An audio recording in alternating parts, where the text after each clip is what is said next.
humanidade. O que nós temos que entender é quando a Bíblia fala Jesus Cristo,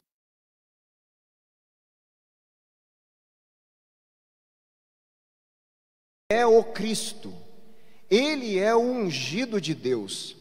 E o ungido de Deus, no Antigo Testamento, vinha na figura de 3 pessoas, 3 títulos, 3 funções distintas. Então Jesus olha só, preste muita atenção, talvez alguns nunca ouviram, outros já ouviram várias vezes eu falar isso. Jesus é o sacerdote, Ele é o sumo sacerdote definitivo, que resolve o problema do pecado da humanidade. Só Ele pode fazer isso. Nenhum sacerdote do Antigo Testamento pôde resolver o problema definitivo do pecado. Era só o quê? Paliativo, temporário. Jesus é o ungido, Ele é o sacerdote que através do seu sacrifício, Ele pode perdoar o teu pecado e o meu pecado de forma definitiva diante de Deus. Por isso Ele é o Cristo. Mas não só por isso, Ele é o Cristo porque Ele é também o Rei esperado. O Rei de Deus era aquele que iria derrotar os inimigos de Deus, estabelecer a vontade de Deus, os mandamentos de Deus, cuidar do povo de Deus, certo? Esse era o Rei. Quem que vai fazer isso eternamente? O Cristo, o Rei, Jesus. Só Ele pode derrotar todos os inimigos do ser humano. Tem um inimigo, inclusive, que só Ele literalmente pode derrotar. Sabe qual é? A morte. Na sua ressurreição Ele já derrota a morte e Ele diz para mim e para você: eu também vou derrotar a tua. Por isso Ele entrega para a gente vida eterna. Então Ele é o Cristo porque Ele é o sacerdote definitivo, o ungido para resolver o pecado. Ele é o profeta, o rei definitivo para vencer Satanás, o engano de Satanás, destruir o pecado, destruir a maldade, a injustiça, estabelecer a vontade de Deus e vencer a morte. Ele é o rei. E Ele é também o profeta. O que os profetas faziam no Antigo Testamento? Falavam a palavra de Deus para o povo se arrepender e se reconciliar com Deus, voltar a uma aliança. Olha, vocês quebraram a aliança, arrependam-se. Não é assim que os profetas falavam?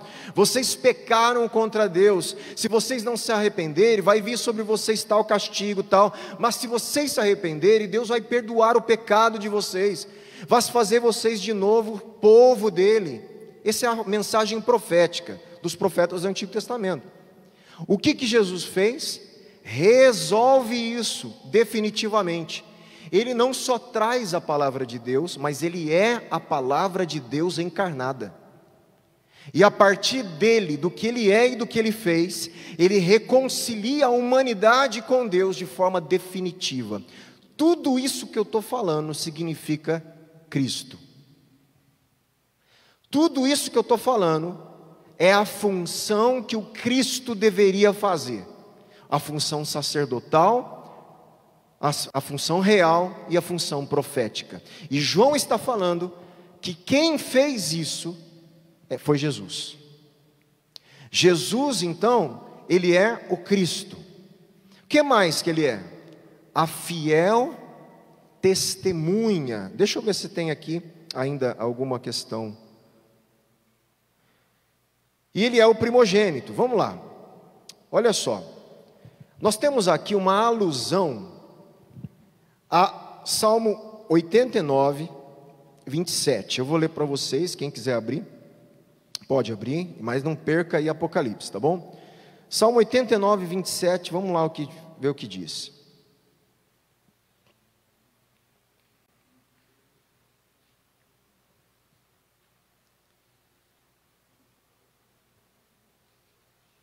Ele está falando, obviamente, de Davi, do servo, do ungido.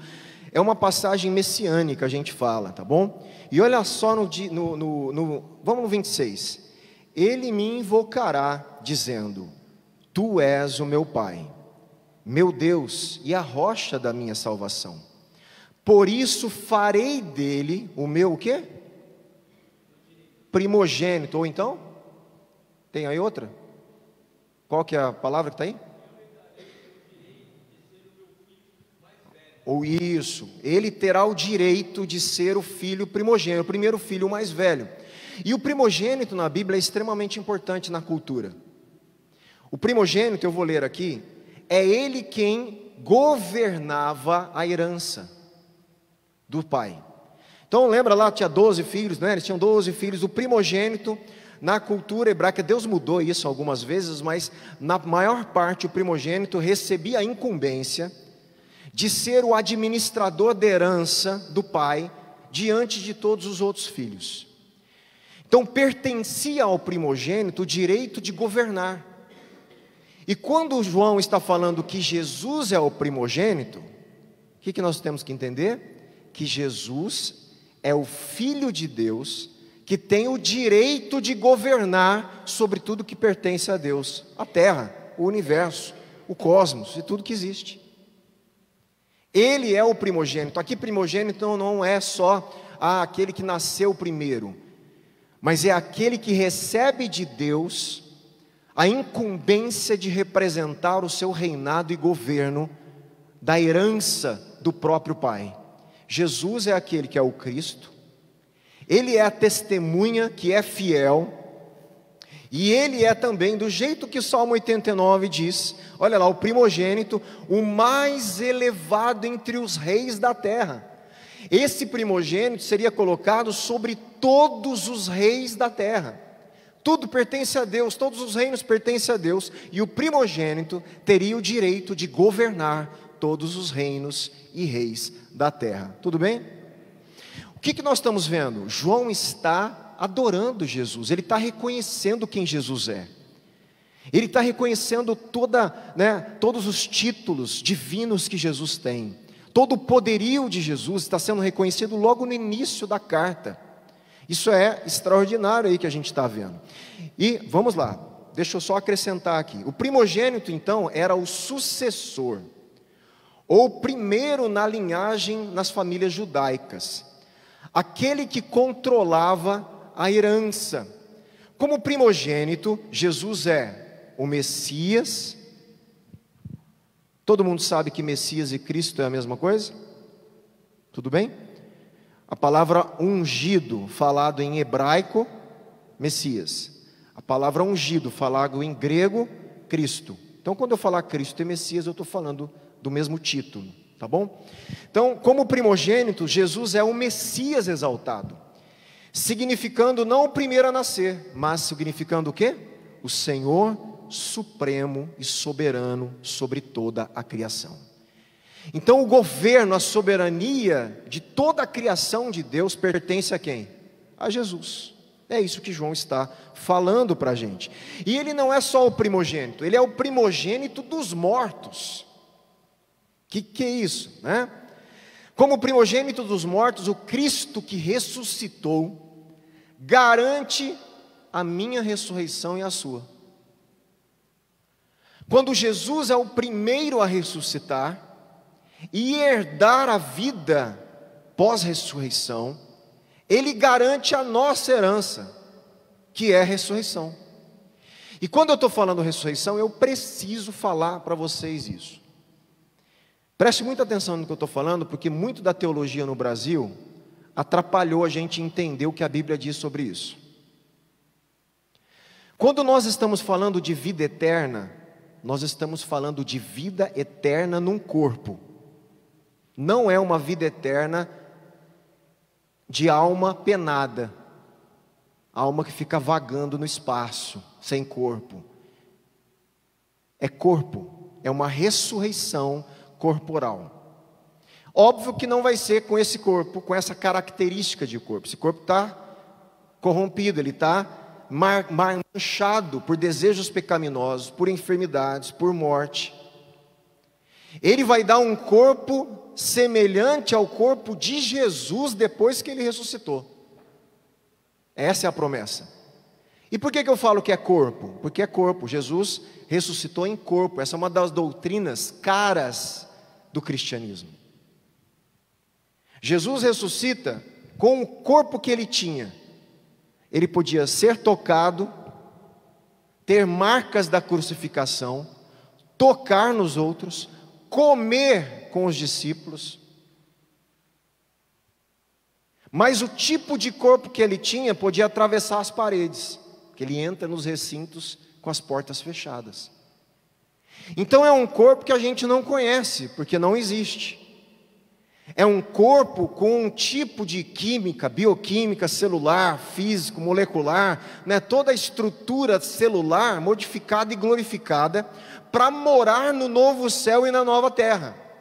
Ele não vai só dar para a gente o novo céu e a nova terra, Ele vai dar um novo corpo que pode desfrutar de um novo céu e de uma nova terra. De um novo céu e uma nova terra, onde não vai existir mais doença, dores, enfermidades, maldição, desgraça, tristeza, choro. Um lugar de justiça, paz e alegria eterna, com um corpo que vai desfrutar disso de uma forma que a gente nem tem ideia. Então, quando Ele promete para a gente a ressurreição, Ele está falando que Ele garante, porque Ele ressuscitou. Ele vai garantir. Por isso que nós temos a esperança de quando a gente morre, é só um sono. Por isso que a Bíblia usa, não fala? Aqueles que dormiram. Essa palavra dormir é uma figura de linguagem, gente, que a gente chama no português de eufemismo. Eufemismo é você amenizar algo. Ali ele morreu. Mas porque para o cristão a morte ela é insignificante, ela não tem um poder permanente, Paulo começa a falar o seguinte: aqueles que dormiram. Por que dormiu? Porque está esperando a ressurreição, está esperando acordar eternamente. Então a morte para o cristão é um breve período de sono. Aí pastor, aí a gente começa, eu já vou antecipar umas perguntas que estão na tua cabeça, pode ser? Que quando eu falo sobre isso eu sei que já vem algumas coisas, as pessoas me perguntam: pastor, mas é a pessoa que foi cremada. Pastor, mas é a pessoa que foi jogada a cinza no mar. Meu irmão, nós estamos falando do Deus que criou a vida do nada. Para Deus pegar uma cinzinha que sobrou, uma particulazinha, ou do nada, e te recriar, é a coisa mais fácil para o Criador. Então não vai ter problema. Eu estou falando porque olha só que interessante. Eu vou contar uma coisa da história da igreja muito interessante. Eu não lembro o século que isso começa a acontecer, mas os discípulos sempre pregaram, e os primeiros, os pais da igreja são aqueles que não são os apóstolos de Jesus, eles morreram e eles fizeram discípulos. Então lá no século 2, 3, são chamados pais da igreja. Esses homens que foram discípulos dos discípulos de Jesus, né, alguns discípulos do próprio discípulo de Jesus, eles pregavam a ressurreição o tempo inteiro, do jeito que os apóstolos pregavam.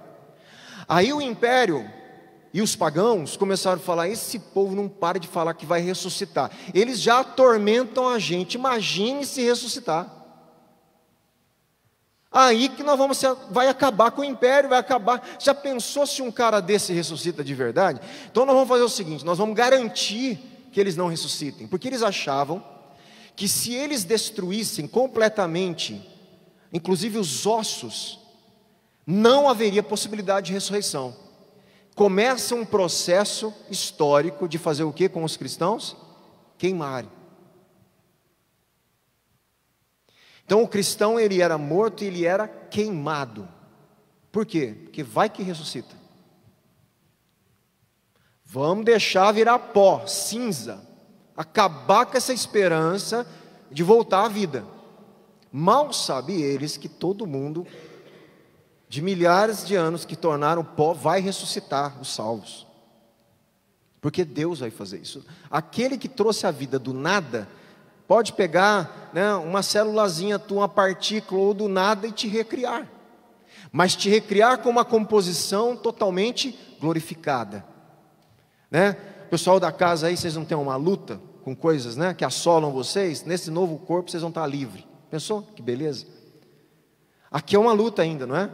Uma persistência, o resto da vida, vocês com uma coisa, eu com outra, o outro com outra. Cada ser humano tem a sua própria luta carnal, onde o nosso corpo, ele é levado ainda a coisas, e a gente tem que lutar contra elas, e falar: não, Cristo reina sobre a minha vida, e eu não me submeto mais a isso que quer dominar, porque quem domina a minha vida agora é Cristo, mas é uma luta. constante e até que ele venha. Imagine ter um corpo que não tenha mais nenhuma tendência pecaminosa, meu irmão. Nada, que só vai querer o que é bom, o que é justo, o que é alegre, que não tem nem enfermidade, não tem nada. É esse corpo, essa ressurreição que ele promete para a gente. E você pode acreditar nisso, porque eu vou falar para você, você que é cristão, isso não é história da carochinha. Se você acredita que Jesus ressuscitou em corpo, Ele vai, a hora quando Ele voltar, Ele vai te ressuscitar. Ele vai trazer a gente a um estado glorioso que a gente não tem nem ideia. Eu brinco muito com meus filhos quando eu falo disso, né? Que eu falo, meus filhos, uma época assistiram muito, né, o Flash, e eu assistia com eles também, não sei quantos já assistiram aquela série. E o Flash tem umas coisas meio doidas, né, por causa da velocidade, de passar parede, e não sei o que, né. Eu falo, filho, para eles, eu falo, o nosso corpo vai ser igual isso aí, para melhor. Porque Jesus passou a parede. O que ele fez? Eu não sei, meu irmão, eu não sei. Eu sei que na teoria do Flash lá, se ele vibra, na vibração molecular, ele consegue passar a parede. Vai que Jesus fez isso. O nosso Deus controla a física, controla as moléculas, controla tudo. Ele andou sobre as águas. O que ele fez? Ele fez o corpo dele mudar as células para conseguir flutuar, ou ele solidificou a água?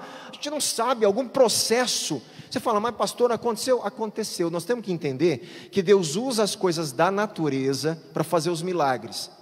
Sabe quando o mar vermelho abriu? A Bíblia fala que foi um vento oriental que soprou, que abriu o mar. É um vento que já existia.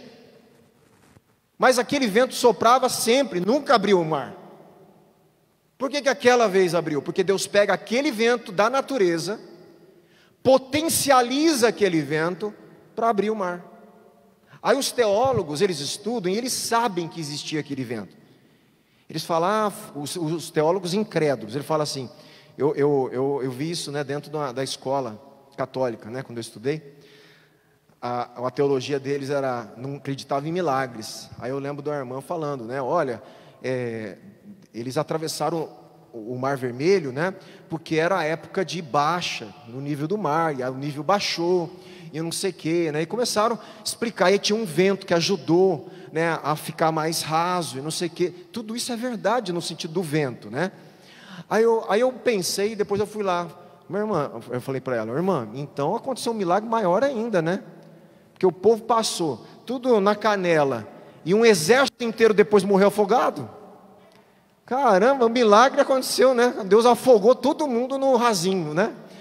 Aí, quer dizer, não tinha para onde fugir. De uma forma ou de outra, existiu uma intervenção sobrenatural, né? Então, isso é extremamente importante. Nós acreditamos nisso porque nós sabemos que se Deus criou tudo, meu irmão, Ele manipula as forças da natureza que Ele criou, a hora que Ele quer.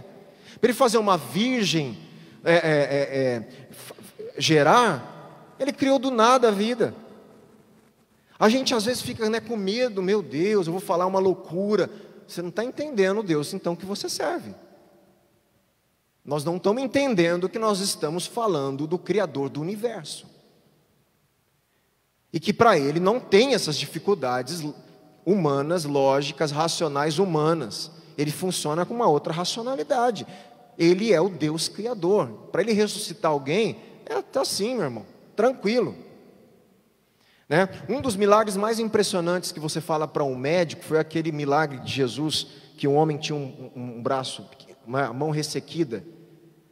Se você fala, um dia eu conversando com um médico, ele falou, olha, isso é difícil eu acreditar. Porque ele entende que um adulto, para aquilo acontecer, tem que na hora, para ele, na cabeça dele funciona, né, racionalmente, os ossos têm que crescerem, os nervos, os músculos, a pele. É todo um processo que não aconteceu na infância, no processo normal, acontecer de uma hora para outra. Isso é impossível. Só é possível se existe um Deus que criou as coisas do nada e que faz o jeito que Ele quer as coisas. E é esse o Deus que nós servimos. É esse Deus que nós temos que entender, que João está falando, que está se revelando a nós, que a graça vem dEle, que a paz vem dEle, que Jesus é tudo isso. e que Ele é o primogênito, Rei do universo, da criação, e Ele ressuscitou e garante a sua ressurreição. Olha como dá para pregar, né? Uma coisa pequenininha, porque tudo isso é muito forte, é muito conceito numa palavrinha só. E a gente tem que entender isso, né? De todo o nosso coração. Vamos prosseguir. Então, Jesus, Cristo, fiel testemunha, primogênito dos mortos e o soberano dos reis da terra. Alguns acham que Jesus não tem nada a ver com os governantes da terra. Não, o nosso reino não tem nada a ver com os governantes da terra. Tem. Ele é o rei dos reis da terra. Todo poder, todo império da terra, toda autoridade, todo governante da terra, Ele é o governante sobre todos, e eles vão prestar contas a Ele. E olha só, Cristo reinará definitivamente, Apocalipse vai nos levar a isso para o final, depois, sobre os reis da terra. O conflito entre Cristo exaltado e os soberanos do mundo, presta atenção no que eu vou falar. O conflito entre Cristo e o seu povo e os governantes do mundo é predominante em Apocalipse. Existe uma oposição mostrada em Apocalipse para nós, do governo humano e satânico. O governo satânico em Apocalipse, ele é praticado pelos governos humanos, que são contrários à igreja, que perseguem o evangelho e que perseguem os princípios do reino de Deus. Estes governantes estão em conflito com o Rei dos Reis, o Senhor dos Senhores, e Apocalipse mostra como ele vai resolver esse conflito, como ele vai submeter os reis da terra ao senhorio dele, porque tudo isso vai passar. Entende? Essa é uma mensagem extraordinária. Então, os reis são inimigos de Cristo. Gente, pode ver os imperadores. Vê os imperadores romanos. Constantemente. Vê os Herodes. Quem leu a Atos com a gente? Tinha um Herodes que achava que era divino. O cara morreu na hora lá. Deus sentencia, porque ele aceita a adoração do povo. Todo governante tem um pezinho ali para se sentir um semideus. E quando isso acontece, se torna um conflito com o único soberano da terra. E ele não aceita, ele não vai dividir a glória dele com ninguém.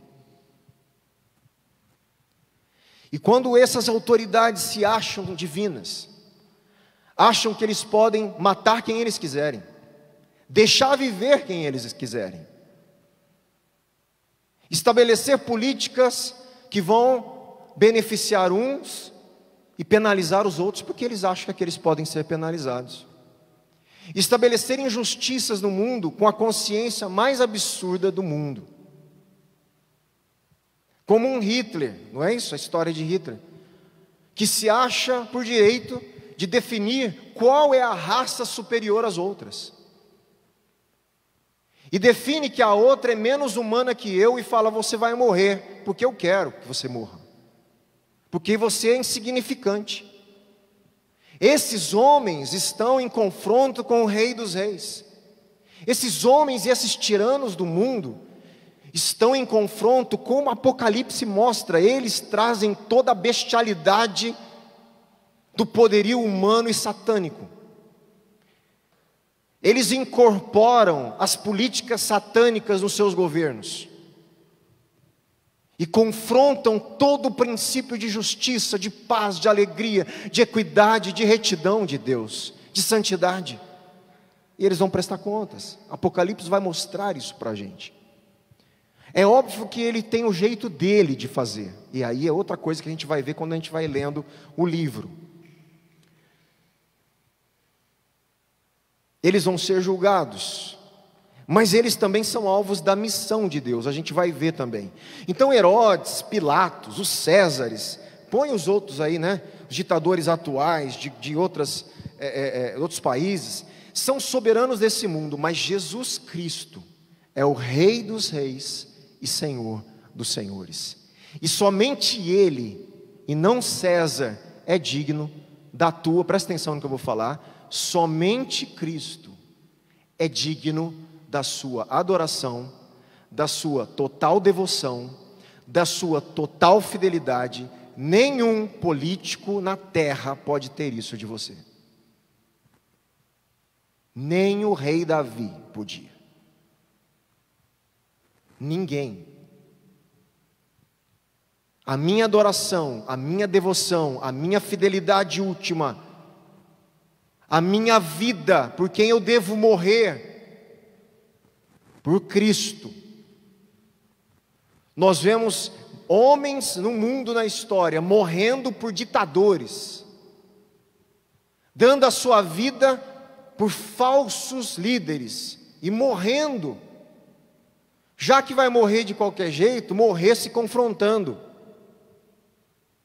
como os cristãos fizeram. Como Mordecai, ou Mardoqueu, que a gente leu aqui no livro de Esther, e falava assim, eu não vou prostrar. A Hagai, né? O cara, todo mundo que ele passava, todo mundo se ajoelhava. Mardoqueu falou, não. Sabe o que aconteceu? Uma forca foi preparada para ele. Porque o povo de Deus tem uma devoção, um que ele adora, um que ele é fiel, somente ao Rei dos reis e ao Senhor dos senhores. Se o meu político de estimação cometer algo errado contra Cristo, a minha fidelidade é a Cristo, não é a Ele. Eu vou denunciá-lo, eu vou confrontá-lo. Porque os reis da terra não merecem a nossa fidelidade última, não merecem a nossa devoção. Nenhum. Somente Jesus, que é o Rei dos reis, o Senhor dos senhores. Isso que eu estou falando é uma das coisas centrais no livro, e algumas igrejas caíram neste pecado, nós vamos ver, de se associar à política do mundo contra os princípios de Deus, e isso vai ser julgado, e elas tinham que se arrepender. Então, João mostra para a gente aqui logo de cara, que Jesus é o único rei, o único profeta, o único sacerdote, a fiel testemunha, o primogênito dos mortos, o soberano dos reis da terra. A Ele então pertence a nossa devoção, a nossa adoração, a nossa fidelidade, a nossa perseverança, e é a Ele que nós vamos dar a nossa vida. Por isso os apóstolos falaram o quê? Pare de falar desse nome aí. Quando as autoridades falaram, importa eu obedecer a Deus ou vocês? A fidelidade deles era com Deus. Nós vamos morrer se precisar, mas não vamos parar de falar do Evangelho.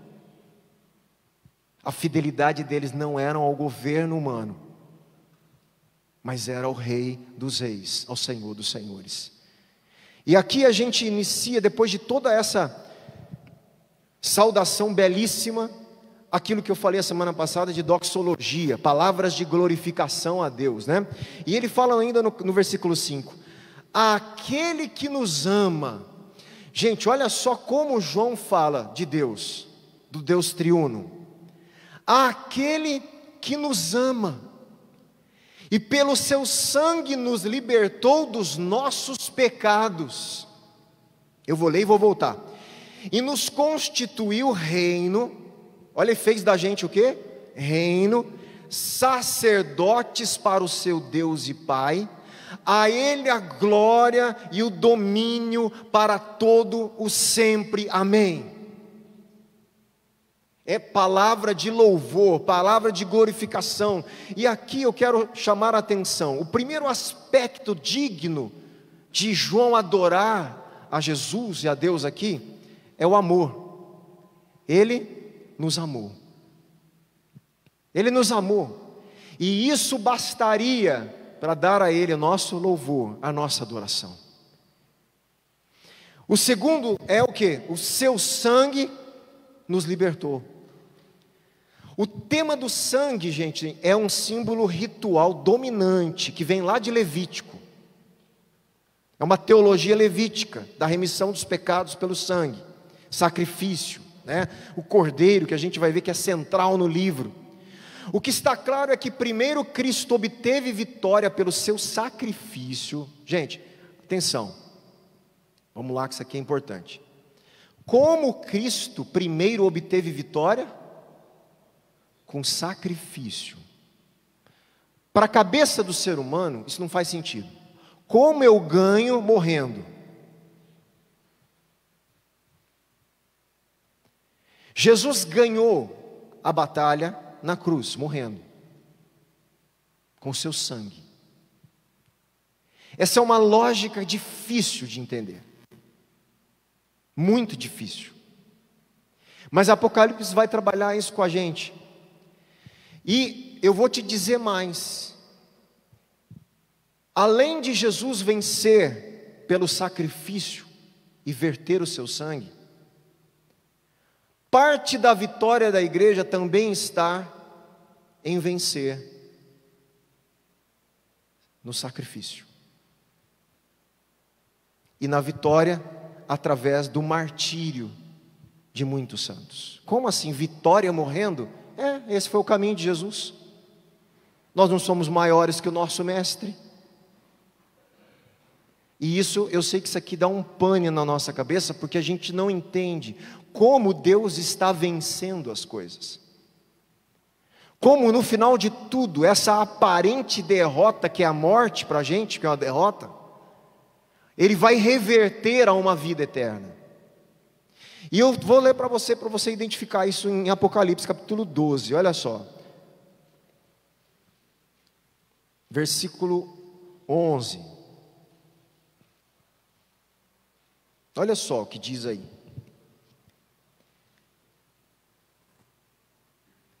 Eles o venceram, como que foi que venceram?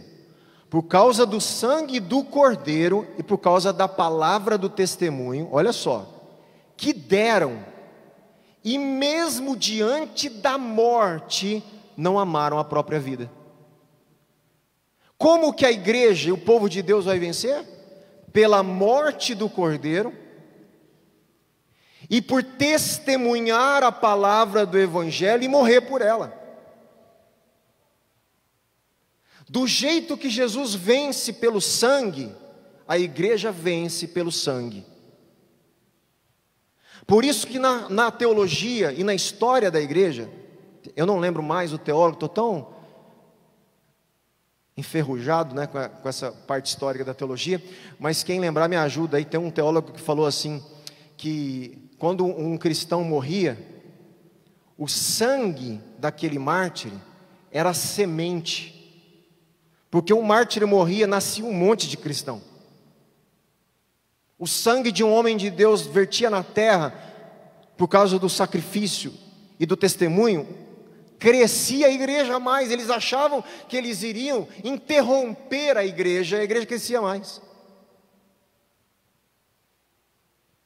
Um dos grandes momentos na história da igreja de crescimento, muitas vezes na história, é no momento que a igreja ela foi perseguida. Tem países que em época de perseguição, foi muito interessante, que eu não lembro qual país que foi, mas relataram a história, e tinha um país que ele tinha um momento de governo mais tranquilo, e veio uma perseguição grande na igreja, derrubaram as igrejas, né, os prédios, tudo, aí a igreja some, ficou não sei quantos anos, a igreja sumiu, desapareceu, meu irmão. E depois de algum tempo, o que acontece? Os governos tiranos passam, outro assume, e libera os cristãos a voltar ao culto. Quando esse cara libera, meu irmão, o que surgiu de crente? A igreja multiplicou de gente, saíram dos subterrâneos, saíram de tudo quanto é lugar escondido, E o povo, ao invés de diminuir, cresceu um monte no meio da perseguição. A igreja de Deus não para, porque é dele. Se a gente se calar, Deus vai levantar outros. Se a gente não fizer a nossa missão e a nossa parte, Deus vai levantar outros. A igreja é dele. A gente tem o privilégio de participar do crescimento da igreja. Alguns acham que é pegação no pé do pastor, né? Vamos trabalhar, vamos evangelizar. Meu irmão, é privilégio de participar da missão de Deus. É isso que nós precisamos entender. E a vitória desses homens aqui, nós vamos ver em Apocalipse, estava também conectada ao testemunho e muitas vezes ao derramar o sangue do jeito que Jesus derramou. Enquanto os pecados dos inimigos de Cristo continuam a se acumular, né, para o juízo divino, os pecados dos que voltaram para Deus, a gente aqui, já foram liberados pelo sangue de Cristo. Ele já perdoou a gente, já libertou a gente, e Ele nos constitui, para encerrar aqui, eu continuo a semana que vem, reino. Olha só, Ele compra você com o sangue dele, ama você, liberta você, e torna você agora um reino. Ele torna você sacerdote de Deus, e aí Ele glorifica, a Ele a glória e o domínio para todo o sempre. Isso aqui é a doxologia, um baita de um louvor e adoração de João, ao perceber o amor de Deus e o sangue que libertou.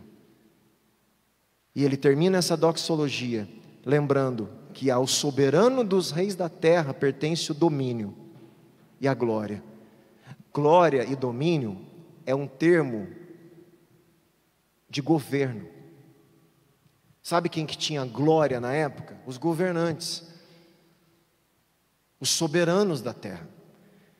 Lembra no Antigo Testamento, quando alguns reis queriam mostrar a sua glória, eles convidavam gente, outros reis de outros povos, e falava: vem aqui no meu palácio, vou fazer uma festa de um mês,